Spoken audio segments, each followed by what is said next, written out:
Assalamualaikum warahmatullahi wabarakatuh. Mahasiswa yang berbahagia, kali ini saya akan menyampaikan review terhadap sampel artikel yang telah teman-teman kerjakan. Jadi karena sampel maka hanya beberapa yang saya pilih dan nanti akan mewakili semua. Artinya hasil reviewnya berlaku untuk semua mahasiswa. Pertama mari kita perhatikan pedoman yang telah kita baca bersama, yang telah saya upload di laman OSF dan saya kira teman-teman sudah membacanya. Kita perhatikan kembali pedoman itu. Nanti akan kita gunakan pedoman itu untuk melihat artikel-artikel. Yang pertama, artikel yang kita review adalah artikel dari Bismika Nur Amanah. Kita perhatikan. Pertama, mulai dari abstraknya ya. Ini kelihatan tidak rapi dan memang ini nampak sekali dilakukan copy paste, jadi hanya diambil begitu saja dan diatur dan disimpan seperti ini di Microsoft Word. Harusnya dapat dirapikan.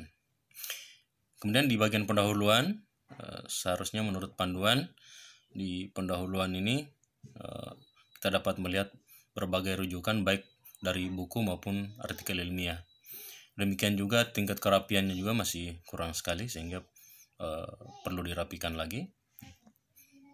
Seterusnya ke bawah kita tidak melihat ada rujukan bahasa asing, juga harusnya diketik miring tetapi belum dilakukan. Oke, berikutnya ke bawah kita lihat sama. Bagian berikutnya metode ya seharusnya ya ini kelihatan copy paste ya. Jadi dua kata yang bersambung tanpa spasi. Ya, jadi bukan metode penelitian tapi cukup metode saja. Nanti perhatikan lagi pedomannya. Ya, rujukannya juga belum kelihatan menggunakan apa style sesuai pedoman dan masih terlihat belum rapi. Kemudian ada anak-anak judul seperti fokus penelitian, subjek penelitian. Ini seperti kita sedang melihat naskah atau draft proposal penelitian. Ini lain-lainnya sama, perlu diperhatikan pedomannya ya, kurang sangat jauh dari rapi. Di bagian hasil dan pembahasan juga demikian, mesti dirapikan ya. Seterusnya begitu sama. Pengutipannya juga belum menggunakan apa style. Oke. Baik. Terusnya ke bawah.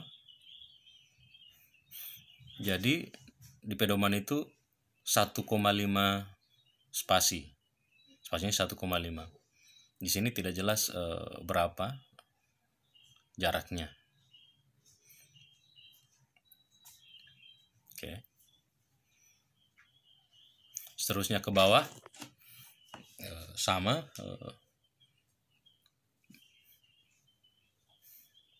belum teratur dalam tata cara pengetikan. Nah, kesimpulan begitu. Dan daftar pustaka itu belum menggambarkan sebagai cara pengutipan dengan menggunakan apa style. Daftar dan pustakanya bersambung begitu saja tanpa spasi. Jadi lagi-lagi memang nampak sekali bahwa artikel ini copy paste. Yang kedua dari Iksan Muhammad, mari kita lihat.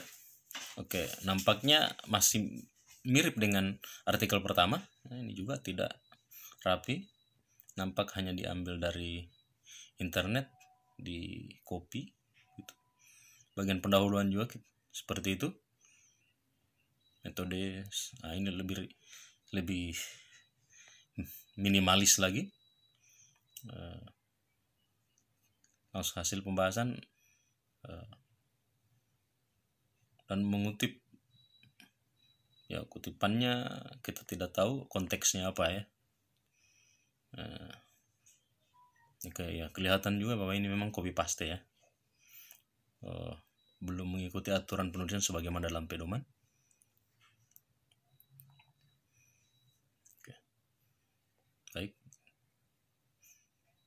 seterusnya sama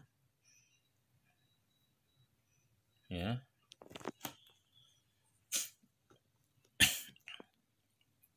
Ya, ke bawahnya sama ya, jadi jarak spasinya tidak konsisten. Di kesimpulan seperti itu juga. Nah, ini kelihatan nih daftar pustakanya hanya diambil dari web. Beberapa tulisan dari web tidak disebutkan juga siapa penulisnya. Nah, artikel yang ketiga kita akan periksa juga dari Widya. Ini abstraknya ini agak lebih ini lagi ya, karena abstraknya begitu terpisah-pisah. Nah, ini baru dibawa agak jauh, sudah ada kata kunci. Biasanya abstrak itu dalam satu lembar. Kita mulai dari pendahuluan. Nah, harusnya tidak seperti ini ya. Kemudian kita tidak pakai lagi rumusan masalah karena ini sebuah artikel. Dan tiba-tiba langsung kesimpulan, tidak ada metode, tidak ada hasil dan pembahasan. Ini ya, sangat jauh dari pedoman. Ini mesti perbaikannya agak banyak ya.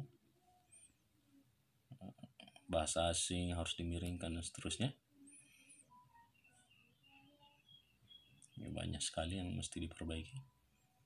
Oke, referensinya juga seperti ini. Ini agak cukup ini ya, cukup kacau artikel ini. Kelihatan bahwa belum serius dikerjakan. Baik, kita akan tunjukkan ya satu artikel yang pernah saya tulis dengan kawan. Menulis abstrak ini minimal seperti ini.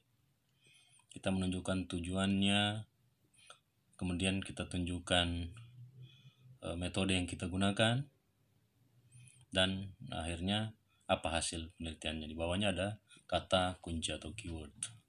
Nah, nanti kita akan lihat di pendahuluan itu berbagai rujukan harus dapat ditunjukkan. Jadi bukan hanya pernyataan-pernyataan begitu saja, tetapi ada rujukannya, baik dari buku maupun atau utamanya dari artikel ilmiah. Jadi kita bisa saksikan ini semua pernyataan ini punya basis rujukan yang kuat. Oke, baik ya. Ini juga contoh yang berikutnya. Abstrak dapat ditulis juga seperti ini. Kita tuliskan tujuannya, metodenya, dan hasilnya. Nah, kita mau lihat bagaimana daftar pustakanya ditulis. Karena kita menggunakan teknik style yang benar melalui Microsoft Word yang bersifat manual, maka akan tampil seperti ini. Kalau kita klik, dia akan langsung seperti itu. Oke, baik. Nah, intinya bahwa pedoman penulisan yang telah kita baca sebelumnya, yang telah saya upload di laman OSF. Kita akan melihat sistematikanya seperti ini. Kalau abstrak